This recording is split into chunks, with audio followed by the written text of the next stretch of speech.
জামায়াতে ইসলামের আমির ডাক্তার শফিকুর রহমান বলেছেন, কেউ যদি আর নারীদের গায়ে হাত তোলার চেষ্টা করে তাহলে তারা বসে থাকবে না। মিরপুরে মণিপুর বালিকা উচ্চ বিদ্যালয় মাঠে নারী সমাবেশ জামায়াত আমির বলেন, নারীদের চোখ রাঙানি দিয়ে থামিয়ে দেয়া যাবে না, তারা তাদের দায়িত্ব পালন করবেন। তিনি বলেন, নারীদের সম্মান নিশ্চিত করবে জামায়াতে ইসলামী।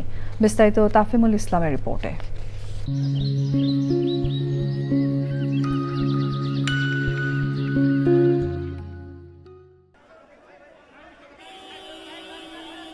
ত্রয়োদশ জাতীয় সংসদ নির্বাচনের প্রচারের সপ্তম দিন ঢাকার ১৫ আসনে পথসভা, গণসংযোগ, পদযাত্রা ও নারী সমাবেশ সহ বিভিন্ন অনুষ্ঠানে দাঁড়িপাল্লায় ভোট চেয়েছেন জামায়াতে ইসলামীর আমির।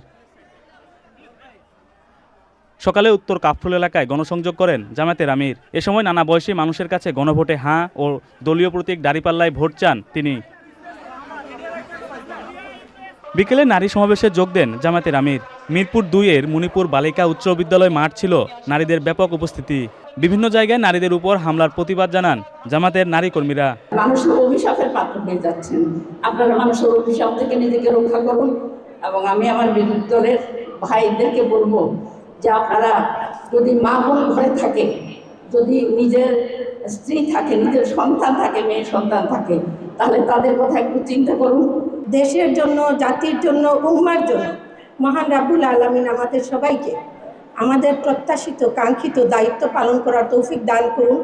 প্রধান অতিথির বক্তব্যে জামায়াতের আমির ডাক্তার শফিকুর রহমান বলেন, ক্ষমতায় গেলে ১১ দলীয় জোট নারীদের কর্মঘণ্টা কমিয়ে দেওয়ার পাশাপাশি নানান প্রতিশ্রুতি দেন। আমরা তোমাদের হাতে কোনো বেকার ভাতা তুলে দেব না। আমরা তোমাদের 2টা স্কিল উপহার দেব। একটা হচ্ছে লিঙ্গুইস্টিক স্কিল, ভাষার দক্ষতা, ইংলিশ আরবি অবভিয়াসলি, যার জন্য যেটা প্রযোজ্য। বাংলা তো আমার আছেই। আর দ্বিতীয়টা হচ্ছে হাতকে দক্ষ মানুষ হিসাবে আমরা গড়ে দেব তোমাদের হাতকে। সেই প্রফেশনাল এডুকেশন আমরা দেব ইনশাআল্লাহ। নির্বাচনী প্রচারে বিভিন্ন জায়গায় নারীদের উপর হামলার প্রতিবাদ জানিয়ে জামায়াতে ইসলামীর আমির বলেন, মায়েদের উপর হাত দেওয়া হলে বসে থাকবে না জামায়াতে ইসলামী।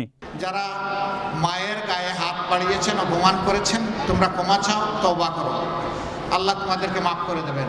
কিন্তু পরিষ্কার বলে দিচ্ছি, আমাদের জীবনের চাইতে আমাদের মায়েদের ইজ্জতের মূল্য আমাদের কাছে অনেক বেশি। আর যদি কেউ হাত বাড়ানোর চেষ্টা করে, ইনশাআল্লাহ আমরা গালে হাত দিয়ে বসে থাকবো না। মায়ের সন্তানেরা আমরা গর্জে উঠব, যে কোনো মূল্যে আমাদের মায়ের মর্যাদা আমরা ইনশাআল্লাহ রক্ষা করব। অপশন 2টা, একটা হচ্ছে নিজে পরিবর্তন হয়ে গিয়ে ভালো হয়ে যাওয়া, অন্যকে মাকে সম্মান করা, আর না হলে পরবর্তী পরিস্থিতির জন্য সমস্ত দায় নিতে প্রস্তুত থাকা।